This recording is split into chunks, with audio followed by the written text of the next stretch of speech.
Assalamualaikum warahmatullahi wabarakatuh. Saya Lismiarti, calon guru penggerak Angkatan 7 Kabupaten Bangka. Dalam koneksi antar materi modul 2.3, coaching untuk supervisi akademik. Dengan Bapak Fasilitator, Bapak Jayus MPD, dan pengajar praktik Bapak Syahriawan MPD. Tujuan pembelajaran khusus, CGP menyimpulkan dan menjelaskan keterkaitan materi yang diperoleh dan membuat refleksi berdasarkan pemahaman yang dibangun selama modul 2 dalam berbagai media. Coaching adalah sebuah proses kolaborasi yang berfokus pada solusi, berorientasi pada hasil, dan dilakukan secara sistematis, di mana coach memfasilitasi peningkatan atas performa kerja, pengalaman hidup, pembelajaran diri, dan pertumbuhan pribadi dari coaching. Ada beberapa paradigma berpikir coaching, diantaranya fokus pada coaching yang akan dikembangkan, bersikap terbuka dan ingin tahu, memiliki kesadaran yang kuat, dan mampu melihat peluang baru dan masa depan. Prinsip coaching ada 3, yaitu kemitraan, proses kreatif, dan memaksimalkan potensi. Coaching dalam proses pendidikan, menurut filosofi Ki Hajar Dewantara, sebagai komunikasi antar guru dan murid diberikan kebebasan untuk menemukan kekuatan dirinya dan peran pendidik sebagai pamong dalam memberi tuntunan dan memberdayakan potensi yang ada agar murid tidak kehilangan arah dan menemukan kekuatan tanpa membahayakan dirinya.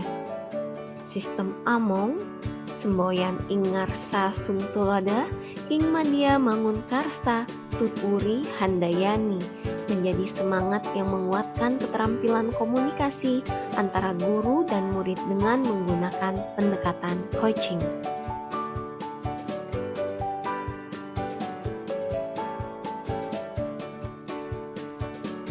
Kompetensi inti coaching ada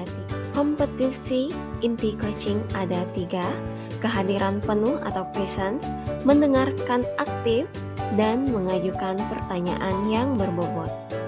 Dalam melakukan praktik coaching, coach haruslah mendengarkan dengan rasa. Rasa adalah akronim dari receive, appreciate, ask,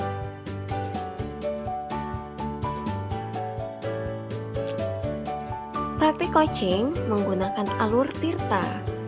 T. Tujuan, I. Identifikasi, R. Rencana aksi, dan T. Tanggung jawab.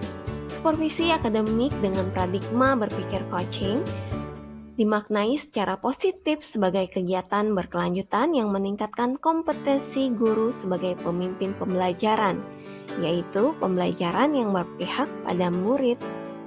Beberapa prinsip supervisi akademik dengan paradigma berpikir coaching yaitu kemitraan, konstruktif, terencana, reflektif, objektif, berkesinambungan, dan komprehensif. Siklus supervisi klinis umumnya meliputi 3 tahap, yaitu praobservasi, observasi, dan pasca observasi.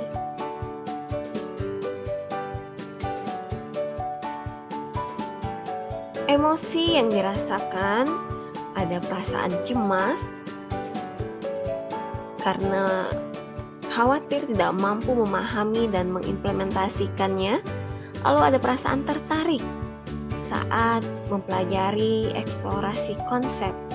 Lalu ada perasaan gembira saat berhasil mempraktikkan coaching dalam ruang kolaborasi dan demonstrasi kontekstual. Dan ada perasaan optimis setelah berhasil mempraktikkan coaching. Hal yang sudah baik, mampu berkolaborasi dengan rekan sesama CGP untuk mempraktikkan coaching dengan menggunakan alur tirta dan mendengarkan dengan rasa, sesuai dengan prinsip coaching dalam ruang kolaborasi dan demonstrasi kontekstual yang berperan sebagai coach, coachee, dan observer.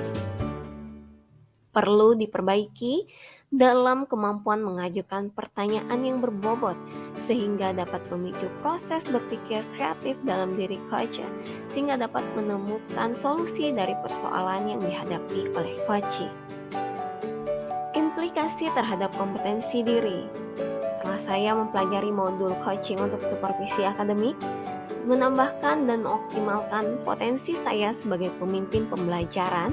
Sebagai seorang coach, saya mengembangkan serta mengoptimalkan potensi yang dimiliki oleh rekan sejawat serta murid di lingkungan sekolah. Dengan mempraktikkan coaching alur Tirta, saya mampu mengendalikan diri dari asumsi-asumsi pribadi dan rasa emosi, sehingga muncul kematangan berpikir dan bertindak agar sesuai dengan prinsip coaching, yaitu kemitraan, proses kreatif, dan memaksimalkan potensi.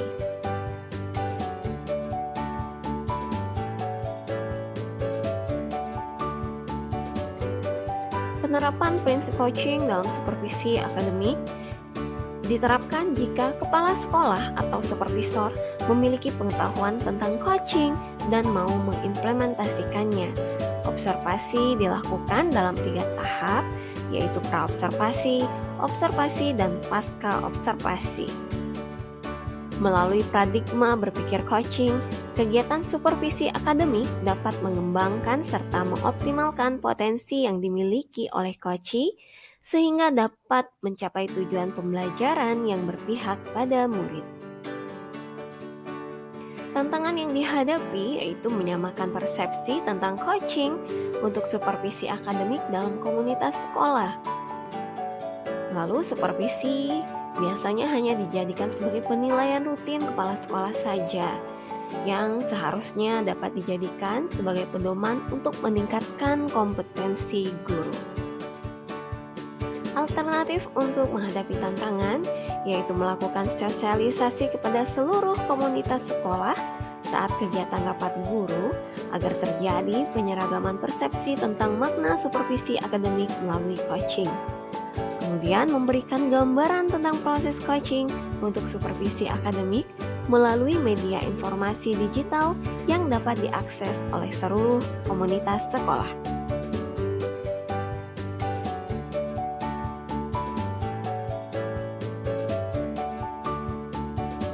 Keterkaitan modul 2.3 coaching untuk supervisi akademik dengan pembelajaran berdiferensiasi adalah melalui coaching dalam supervisi akademik mengarahkan guru memaksimalkan potensi yang dimiliki untuk lebih berpihak pada murid dengan cara memenuhi kebutuhan murid dalam belajar dan menyediakan lingkungan belajar yang aman, nyaman, dan menyenangkan.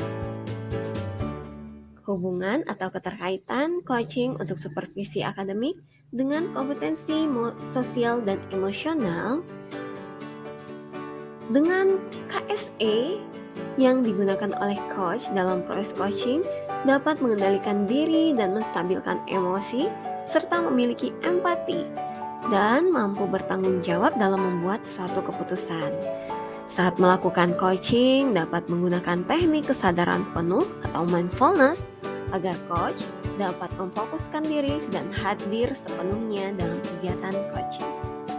Nah, sebelum mengenal coaching untuk supervisi akademik, supervisi hanya dilakukan oleh kepala sekolah dan pengawas untuk memenuhi kewajiban penilaian saja, sedangkan melalui supervisi dapat meningkatkan potensi yang dimiliki oleh guru. Untuk penerapan di masa mendatang, supervisi akademik merupakan salah satu bagian dalam peningkatan kompetensi guru dalam bidang akademik dengan menggunakan prinsip coaching, yaitu kemitraan, proses kreatif, dan memaksimalkan potensi. Praktik baik yang dapat dipelajari melalui pembelajaran berdiferensiasi, penerapan coaching, supervisi akademik dimaksimalkan untuk meningkatkan potensi guru agar pembelajaran berpihak pada murid sehingga tercapai kebutuhan belajar yang sesuai dengan kodrat murid.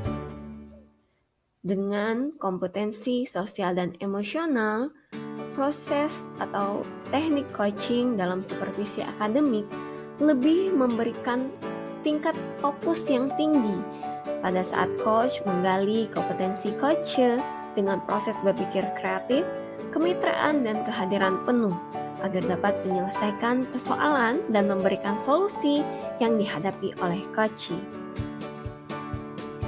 Informasi yang dapat dari sumber lain, pentingnya supervisi untuk meningkatkan kualitas guru. Dengan melakukan supervisi akademik dengan teknik coaching akan lebih efektif dibandingkan dengan teknik yang lain. Karena dalam coaching, seorang coach mampu menemukan potensi positif dalam diri maupun potensi lain di sekeliling sebagai solusi atas masalah yang dihadapi. Suatu hal yang muncul atas inisiatif atau hasil pemikiran reflektif seseorang biasanya lebih bertahan lama atau berjangka panjang dan memberikan kesan makna yang mendalam ketika berhasil diterapkan. Demikian koneksi antar materi modul 2.3 coaching untuk supervisi akademik. Terima kasih. Wassalamualaikum warahmatullahi wabarakatuh.